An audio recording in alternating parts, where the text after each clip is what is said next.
সতর্ক থাকতে হবে। আমরা যদি যদি দেশের সন্তানদের লেখাপড়ার ব্যবস্থা আমাদেরকে তৈরি করতে হয়, সুন্দরভাবে লেখাপড়ার ব্যবস্থা করতে হয়, স্কুল কলেজ সুন্দরভাবে তৈরি করতে হয়, তাহলে শিক্ষকদেরকে যদি ট্রেনিং দিতে হয়, ছাত্রছাত্রীদেরকে যদি নতুন করে বই দিতে হয়, এই সকল ব্যবস্থা যদি করতে হয়, তাহলে আমাদেরকে দেশের আইন শৃঙ্খলা ঠিক রাখতে হবে।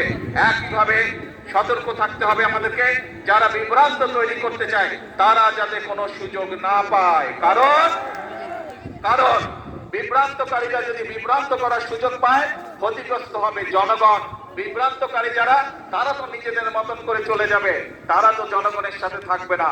সেই জন্য প্রিয় ভাই বোনেরা, আজকে আমাদেরকে সিদ্ধান্ত নিতে হবে, আজকে বাংলাদেশের মানুষকে সিদ্ধান্ত নিতে হবে যে আমরা কি আমাদের দেশকে এগিয়ে নিয়ে যাব, নাকি আমরা ঝগড়া ফ্যাসাদে লিপ্ত থাকবো, নাকি আমরা বিভ্রান্তকারীদের সাথে থাকবো।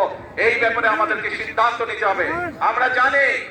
আমরা জানি বিগত স্বৈরাচার আমলে এই দেশের জ্বালানি বা বিদ্যুৎ খাতকে কয়েকটি কোটি সংখ্যক ব্যক্তির হাতে তুলে দেওয়া হয়েছিল। তাদের স্বার্থ হাসিলের জন্য বিভিন্ন পরিকল্পনা গ্রহণ করা হয়েছিল, যা এই